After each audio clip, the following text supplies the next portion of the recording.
Han Do-yun had not planned to stay on Isvara. Nobody planned to stay on Isvara.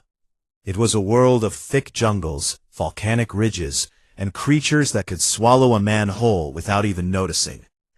But 3 months ago, the cargo ship he had been working on, a beat-up freighter called the Pale Wing, had suffered a catastrophic engine failure in orbit. The ship broke apart. The escape pod brought him down hard on the southern continent, not far from the only human outpost on the entire planet. He survived with bruised ribs, a bleeding forehead, and nothing else to his name. The outpost was small, 12 people, a few prefab buildings surrounded by a low-energy fence that hummed day and night. It existed because the Terran Union wanted to study Isvara's mineral deposits and its unique ecosystem. But the real reason the outpost was so small, so quiet, and so careful was because of the dragons. The Isvaran dragons were not animals. They were a civilization. They had language, culture, laws, and a monarchy that stretched back tens of thousands of years. They were enormous. The adults stood taller than buildings, with scales like polished gemstones, and eyes that burned with ancient intelligence. They had allowed the human outpost to exist on their world, but only barely. The agreement was simple.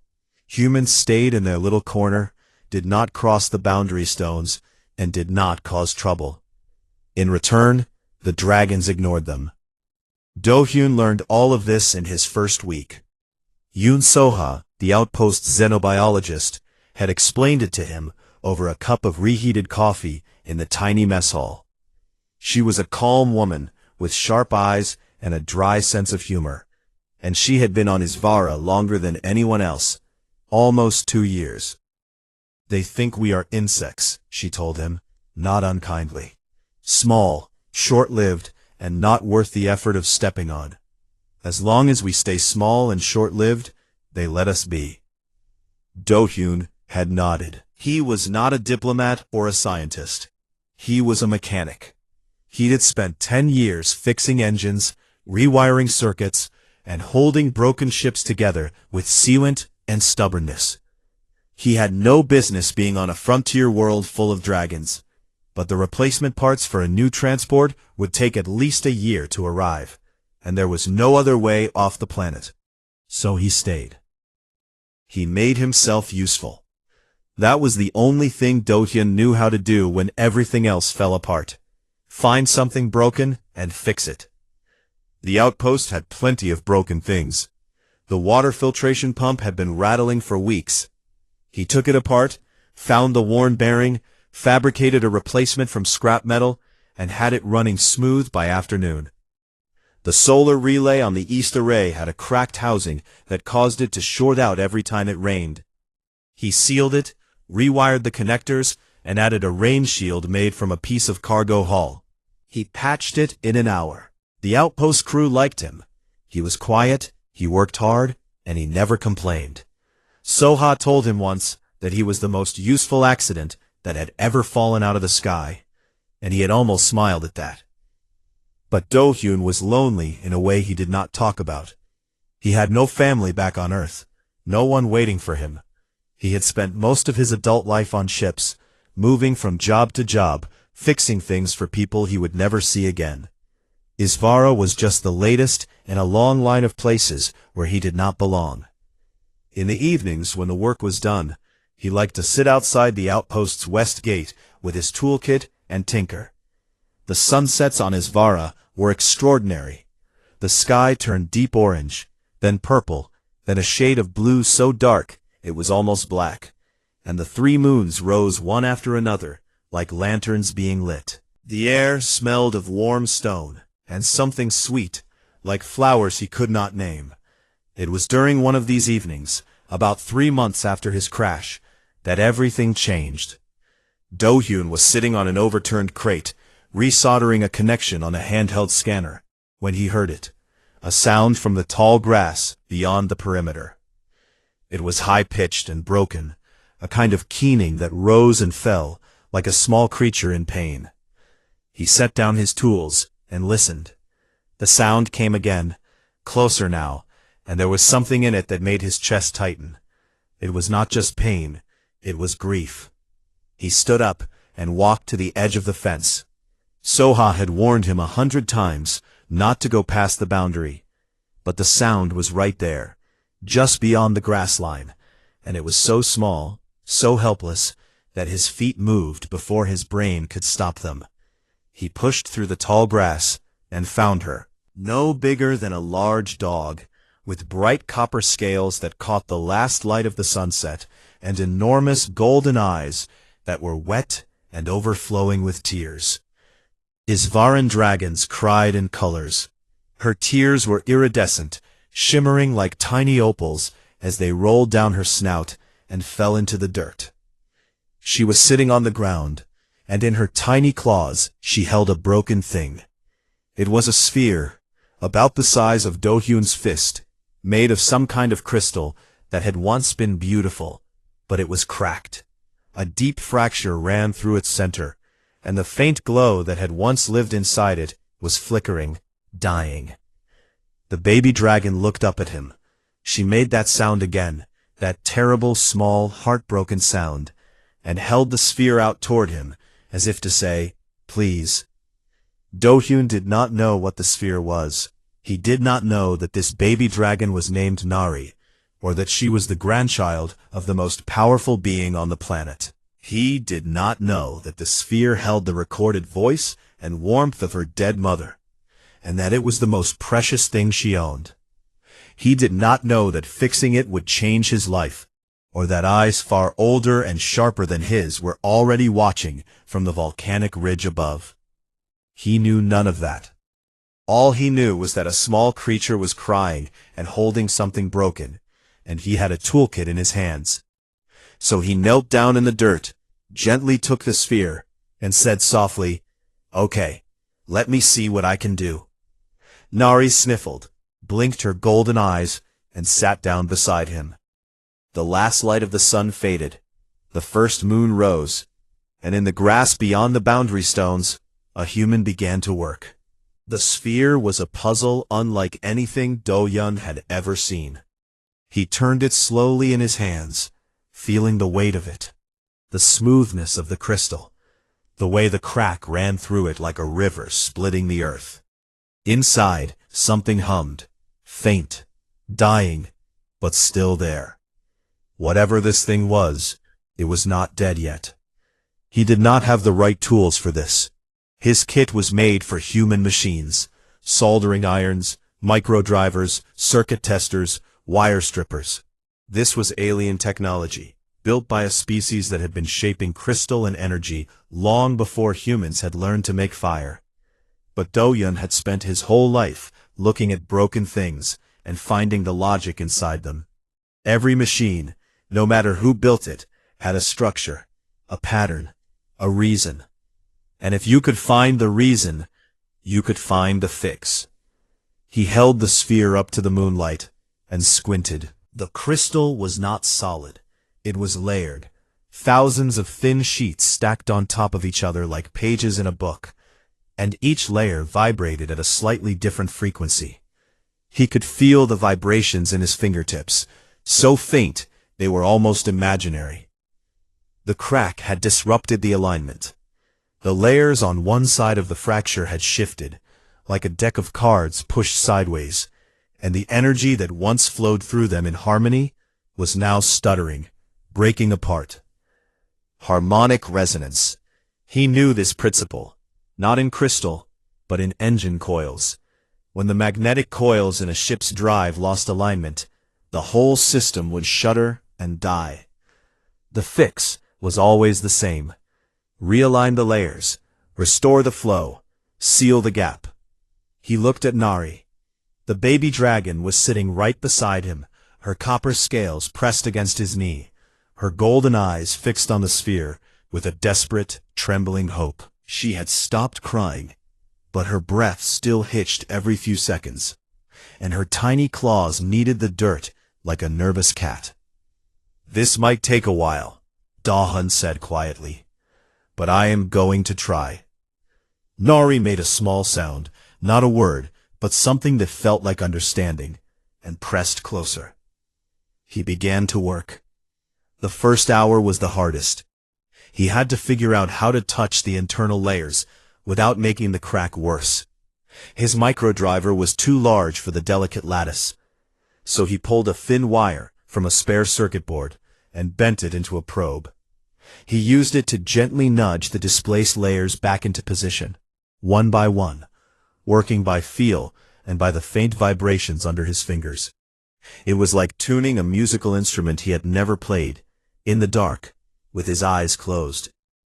Nari watched without moving. Every time the sphere's glow flickered brighter for a moment, her tail would twitch. Every time it dimmed, she would let out a tiny whimper that cut through Do-hyun like a blade. By the second hour, he had most of the layers realigned. The hum inside the sphere was stronger now, steadier, and the glow had shifted from a fading gray to a soft, warm amber. But the crack itself was still there, and without sealing it, the alignment would slip again within hours. He needed a bonding agent, something that could fill the fracture and harden without disrupting the crystal's vibration. He dug through his toolkit and found a tube of hull sealant, a thick, clear paste designed to patch microfractures in starship hulls. It was made to be flexible, to absorb vibration without cracking. It was not meant for alien crystal technology, but it was all he had. He applied the sealant with the tip of the wire, working it into the fracture grain by grain, layer by layer. His hands were large. Mechanic's hands, scarred and calloused. But they were steady. They had always been steady. Even when the rest of him was shaking, his hands knew what to do. Somewhere around midnight, he started humming. It was an old habit, something he did without thinking when he was deep in a repair. The tune was nothing special, a half-remembered song from a place he could barely recall, something his mother might have sung to him before she became a memory too faded to hold. He hummed it now, low and steady, and the sound mixed with the hum of the sphere until the two seemed to vibrate together. Nari's eyes grew heavy. Her head drooped, and she leaned against his leg, her small body warm and surprisingly soft. But she did not sleep. She kept watching the sphere, kept watching his hands, as if letting go of that focus would mean letting go of whatever was inside. At dawn, he finished. The crack was still visible, a thin silver line running through the crystal like a scar. But the lattice was aligned, the energy was flowing, and the sphere was whole again. It sat in his palm, glowing with a warm golden light that pulsed like a heartbeat. And then it spoke. The voice that came from the sphere was soft, warm, and impossibly gentle. It sang in a language Do-hyun did not understand, the dragon tongue, old and musical, full of sounds that no human throat could make. But he did not need to understand the words. The voice was a lullaby. He knew what a lullaby sounded like in any language. Nari went completely still. Her golden eyes went wide, and her pupils expanded until they were great dark pools, and then her whole body began to tremble. She reached out with her tiny claws and took the sphere from his hand, and she pressed it against her chest, right over where her heart would be, and she made a sound. It was not a cry. It was not a roar. It was something in between, the sound of a small creature who had lost the most important thing in the world, and had just been given it back. The sound broke open something in the air, something in Do-hyun's chest, and he had to look away for a moment, because his eyes were burning, and he was not the kind of man who cried easily. When he looked back, Nari was staring at him. She stepped forward, rose up on her hind legs, and pressed her snout against his cheek. Her scales were warm. Her breath smelled like copper and rain. Then she licked the side of his face with a tongue like wet sandpaper, and the force of it nearly knocked him sideways. Do-hyun laughed. It surprised him. He had not laughed in a long time. Nari chirped, clutched the sphere tightly, and bounded away into the tall grass. In seconds, she was gone, swallowed by the green, and the only sign she had been there at all was a patch of flattened earth and a few shimmering tears drying in the morning sun. Do-hyun sat there for a while, alone, with sealant on his fingers and a strange warmth in his chest. Then he packed up his tools and walked back to the outpost. He did not look up.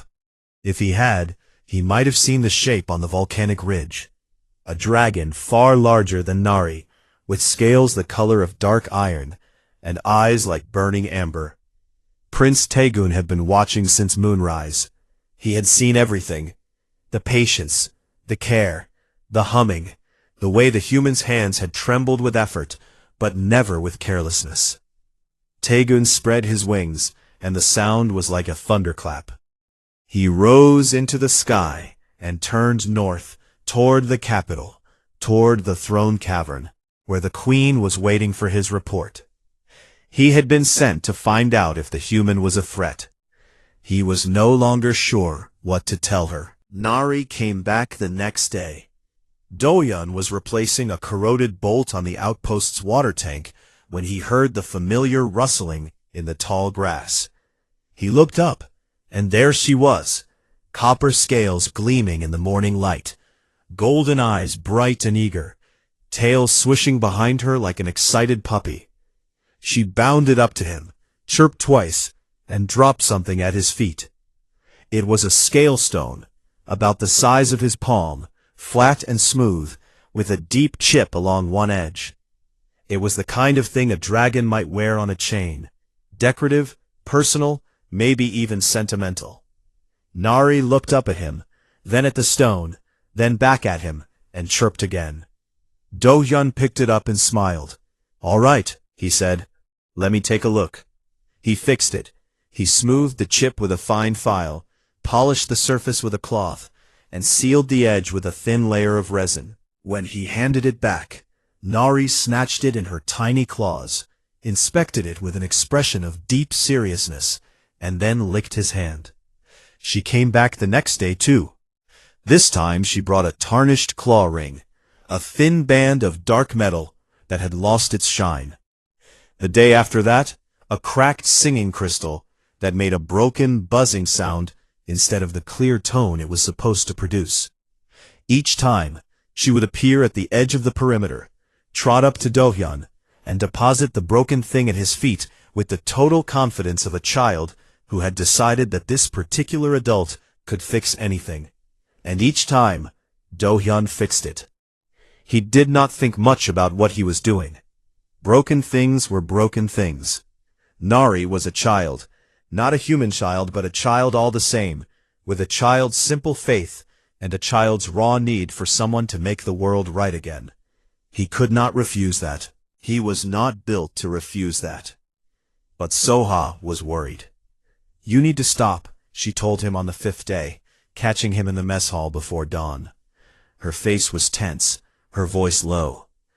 "Do-hyun, do you understand what you are doing? That baby dragon is not just any baby dragon. She is a royal. Her father is Prince Taegun. Her grandmother is the queen."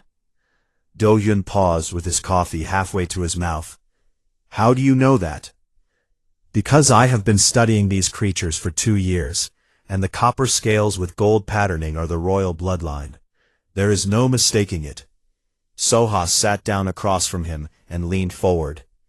"If the queen thinks you are influencing her grandchild, manipulating her, using her for some human agenda, she will not send a warning. She will send fire." Do-hyun set his coffee down. He thought about it. He thought about the way Nari's eyes lit up when he handed back a mended object. He thought about the way she curled up against his leg while he worked, her breathing slow and trusting, her small warmth steady against his knee. "She lost her mother," he said quietly. "She just wants someone to sit with." Soha stared at him. "That is not the point." "That is exactly the point." Soha opened her mouth, closed it, and shook her head. "You are going to get us all killed with your kindness, Do-hyun." He did not argue. He just finished his coffee and went back to work. 3 days later, the warning Soha had feared arrived, but it did not come as fire. Do-hyun was sitting outside the west gate in the late afternoon, restringing a singing crystal for Nari, when the ground shook. Not an earthquake, something heavier, closer, and deliberate. He looked up. A dragon stood before him. An adult Isvaran dragon, massive and terrifying, with scales the color of dark iron, and wings folded tight against a body that could crush the entire outpost without effort. The dragon's eyes were burning amber, and they were fixed on Do-hyun with an intensity that made every nerve in his body scream at him to run. He did not run. His legs would not move. His hands, though, his hands stayed still. They always stayed still. The dragon spoke. The voice was deep, resonant, and it shook the air the way thunder shakes a window. Do-hyun did not understand the words, but the tone was unmistakable. This was not a greeting. This was a demand.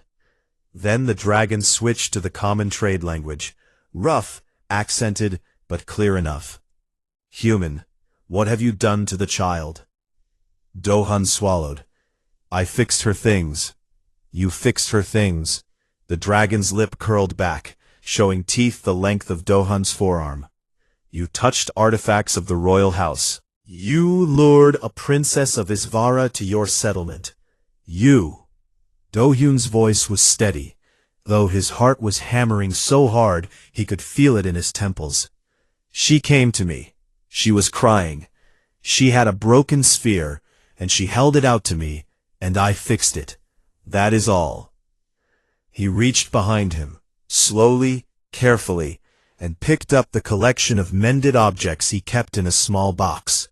The scale stone, the claw ring, the singing crystals, a few other small things Nari had brought over the past week.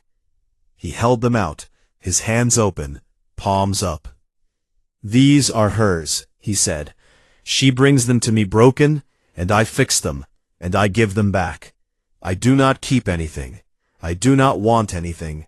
She was crying, and I did not want her to cry. That is the whole story.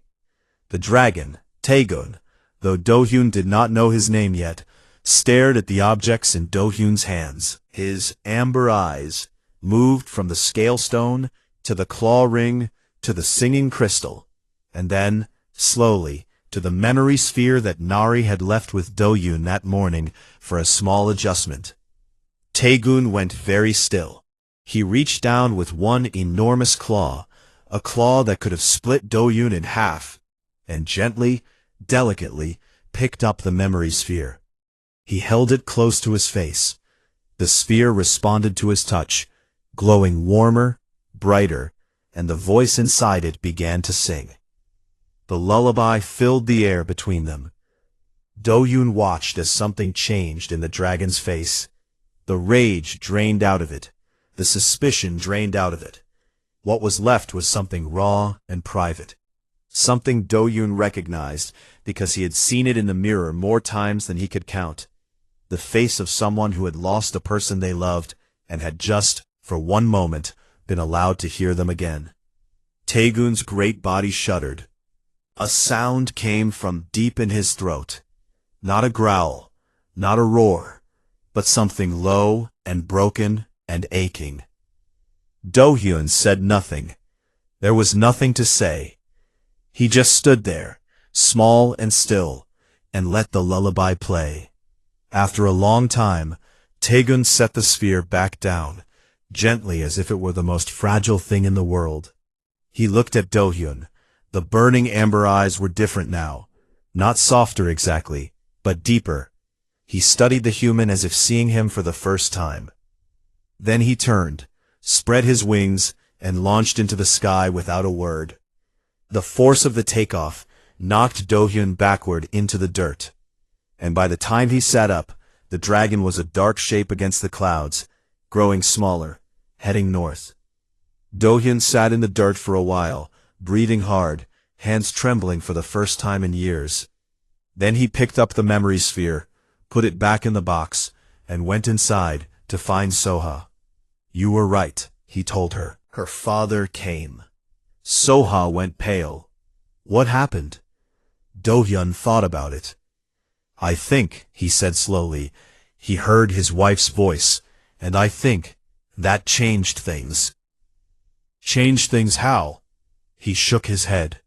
He did not know, but something in the way the dragon had looked at him at the end, not with anger, not with suspicion, but with something that might have been wonder, told him that whatever came next would be different from what came before.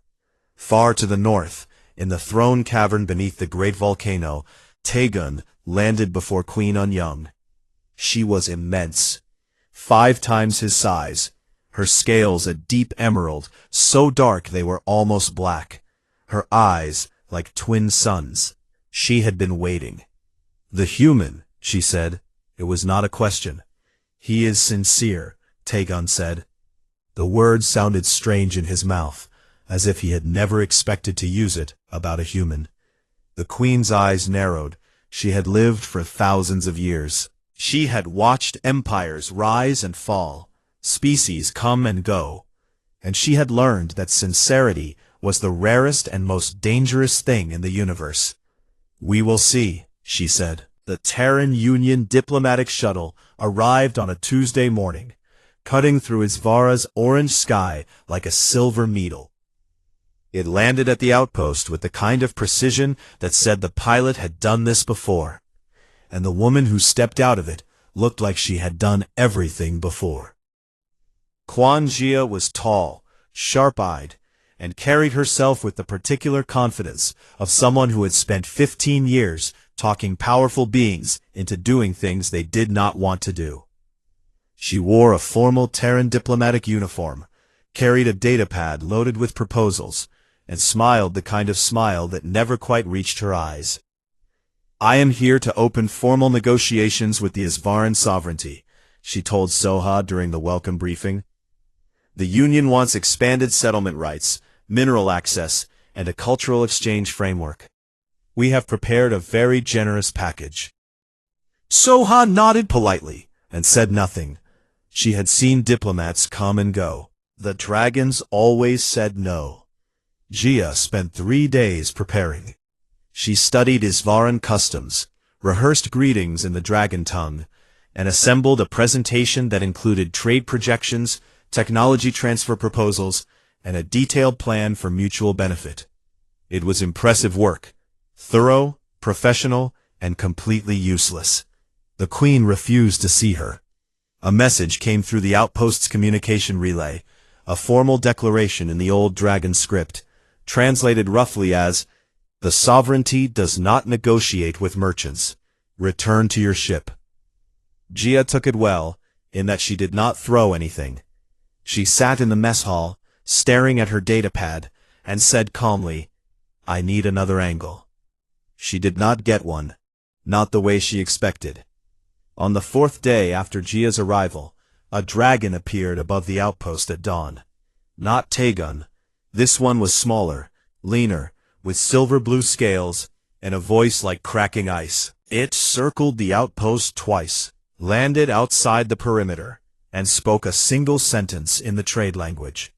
The queen summons the human called Do-hyun. He will come to the throne cavern. Now. The outpost went silent. Soha turned white. Jia's eyes went sharp with calculation. Do-hyun, who had been eating breakfast, set down his spoon and stared at the dragon through the window. "Me?" he said. "You," the dragon confirmed. "Alone." Soha grabbed his arm. "You cannot go. This could be a trap. This could be—" "It is not a request," the silver dragon said flatly. "It is a summons. The human may walk, or the human may be carried. The queen does not care which." Do-hyun stood up. His heart was pounding, but his hands were still. He looked at Soha. "If she wanted me dead, she would not have sent an invitation. That is not comforting. It was not meant to be." He walked out of the outpost, with nothing but the clothes on his back. The silver dragon lowered a wing, and Do-hyun climbed on. The flight north took less than an hour, but it felt like a lifetime. The wind was brutal at that altitude, and the landscape below was staggering. Vast forests, rivers of molten rock, mountains so tall their peaks vanished into cloud. Isvara was beautiful and terrifying, and Do-hyun held on with both hands and tried not to think about how far down the ground was. The throne cavern was inside the great volcano at the center of the northern continent. The entrance was a mouth of black stone, wide enough to fly a battleship through, and the air that came out of it was warm and smelled of sulfur and something older, time itself, pressed into rock. The silver dragon landed at the entrance and lowered its wing. Do-hyun slid off and stood there, very small, very human, at the mouth of a world he did not belong in. "Walk," the dragon said. "Follow the light." He walked. The cavern opened up around him like a cathedral. The walls were lined with crystals that glowed with a soft blue-white light, and the ceiling was so high it disappeared into darkness. The floor was smooth black stone, worn by thousands of years of dragon claws. The air hummed with a low vibration, the collective breath of many, many large beings. And then the cavern opened into the throne hall, and Do-hyun stopped breathing. There were hundreds of them, dragons of every size and color, emerald, sapphire, ruby, obsidian, gold, arrayed on ledges and platforms that rose up the walls like tiers in an amphitheater. Every pair of eyes was fixed on him. The smallest of them was 10 times his size. The largest were mountains of scale and muscle, ancient beings whose gaze carried the weight of millennia.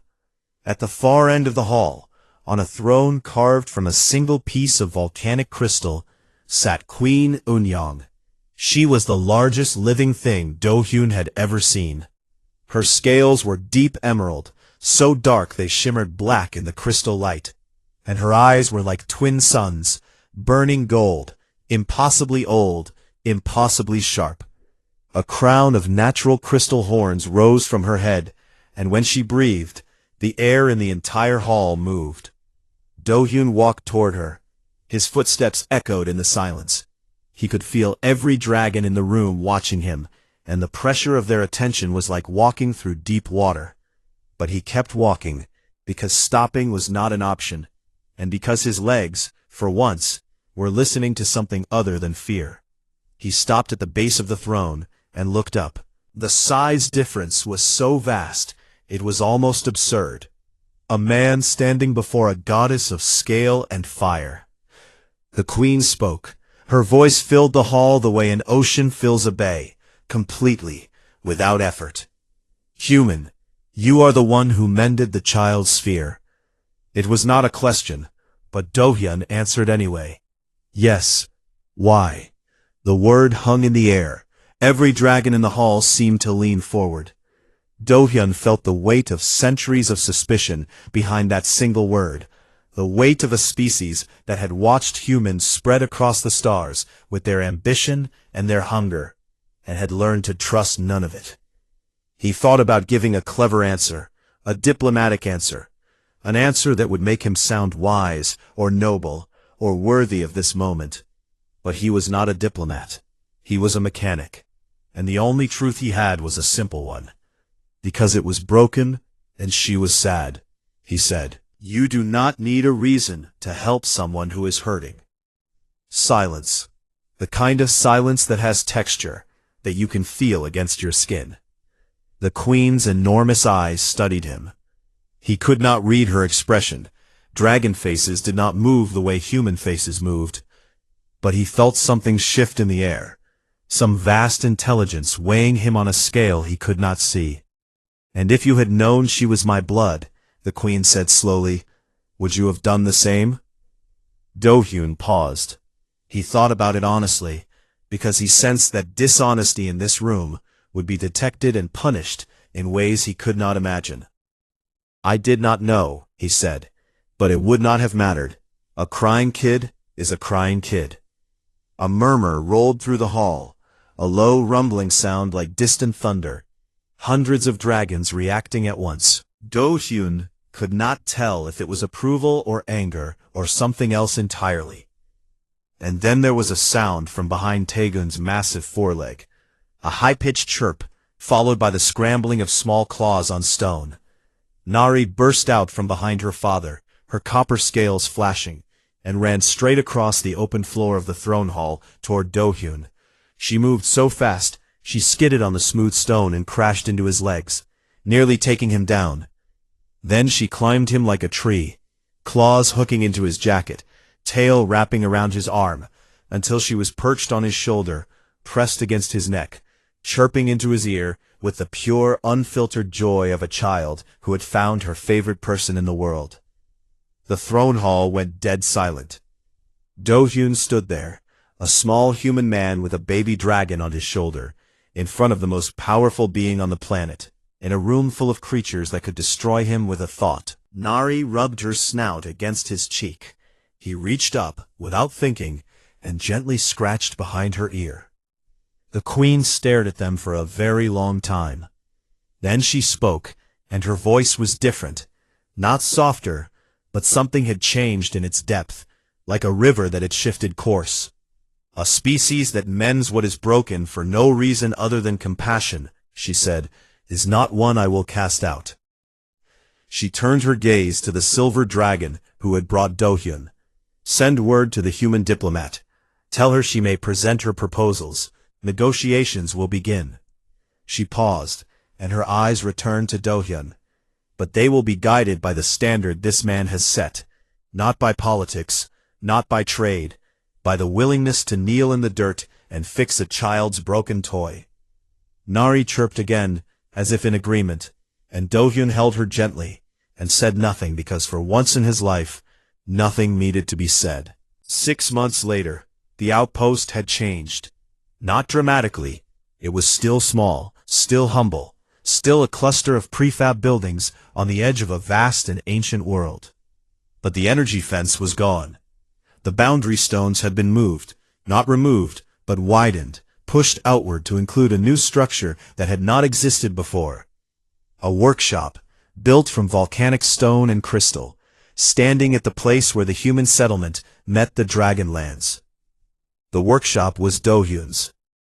The dragons had built it for him, not with machines or tools, but with claws and fire and the careful, deliberate patience of beings who had been shaping stone for longer than human civilization had existed. The walls were smooth black basalt, fitted so precisely that no mortar was needed. The ceiling was high enough for a young dragon to stand inside. The workbench was a single slab of polished granite, and the shelves that lined the walls were filled with tools, some human, some dragon-made, and some that Do-hyun had invented himself from a combination of both. The queen had given him a title. In the Isvaran tongue, the word was long and musical, and impossible for a human mouth to pronounce properly, but its meaning was simple: the Mender. In dragon culture, the concept of mending carried a weight that humans did not fully understand. To break was natural. Everything broke given enough time. Stars broke, mountains broke, hearts broke. But to mend, to take something shattered and make it whole again, not by hiding the damage, but by honoring it, that was sacred. The Isvarans believed that a mended thing was more beautiful than an unbroken one, because it carried the proof that someone had cared enough to restore it.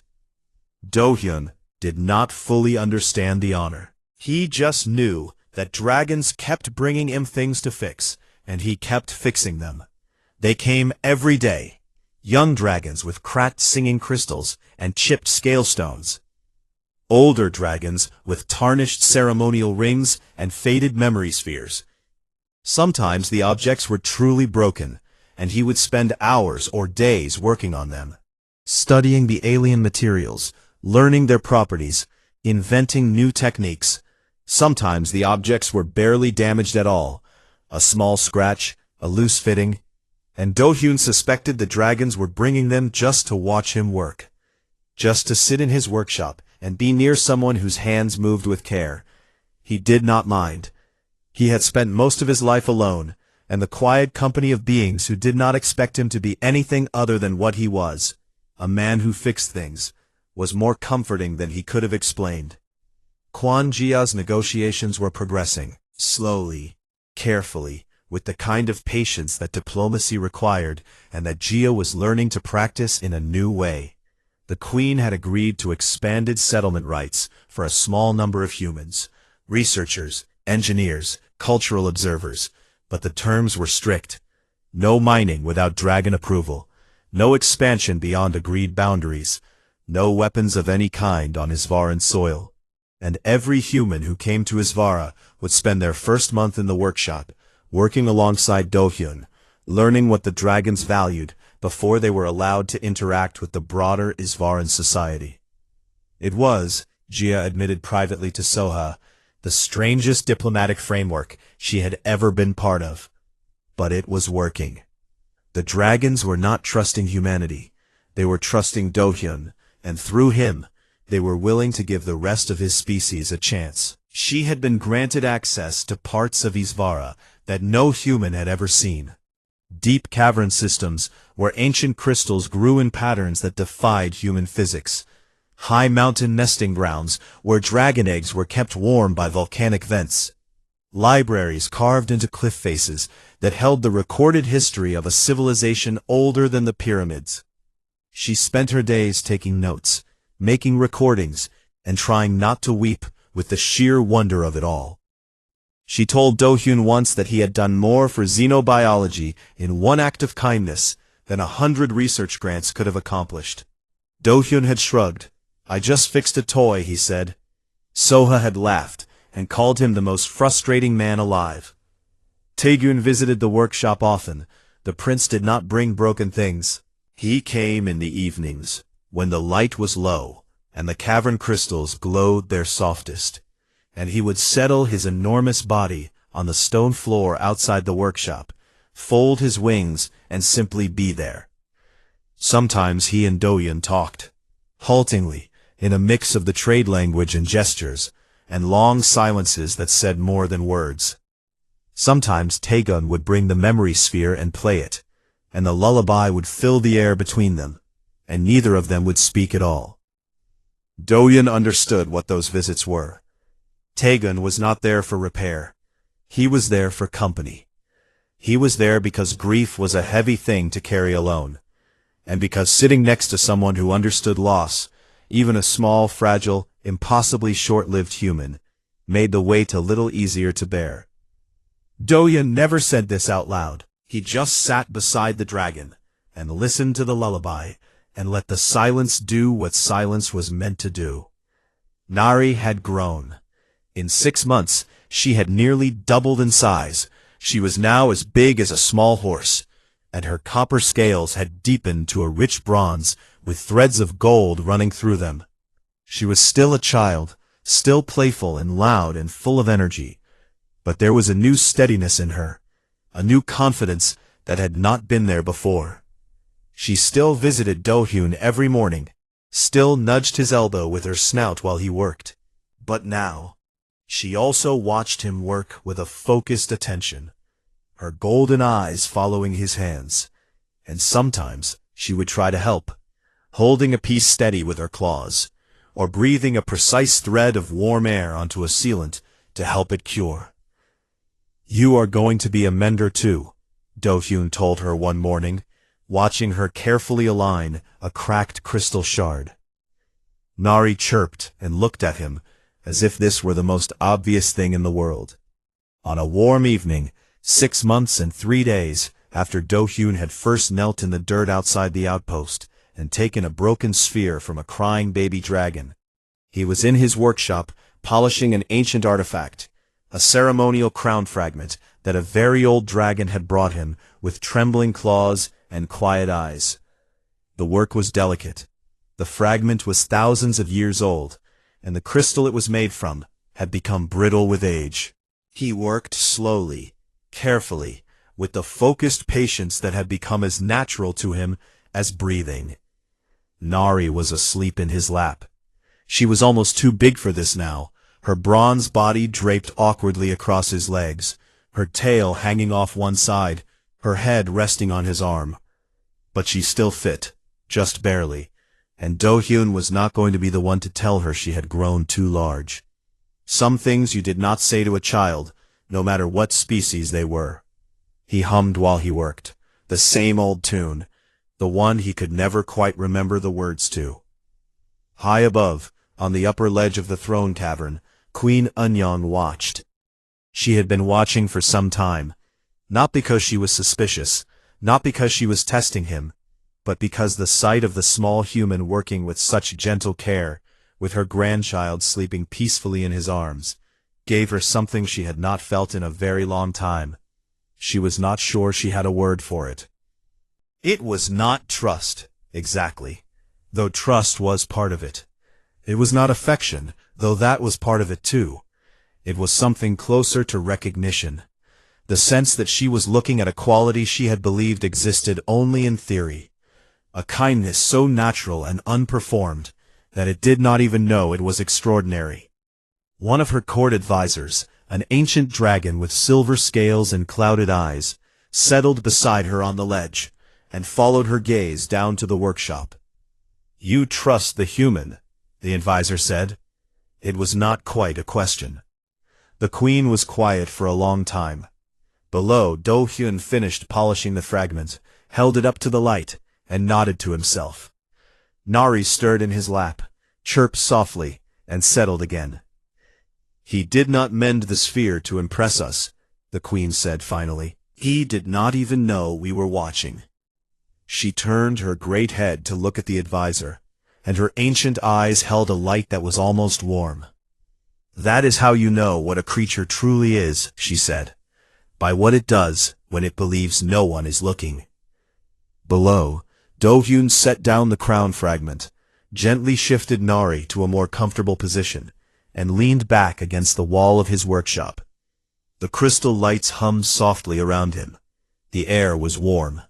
The lullaby from the memory sphere, which Taegun had left on the workbench that evening, played on a low loop. Faint, gentle, a voice from beyond death, singing a song of love to anyone willing to listen. Do-hyun closed his eyes. For the first time in as long as he could remember, he was not in a place he did not belong. He was not a stranger. He was not passing through. He was the mender, and he was home.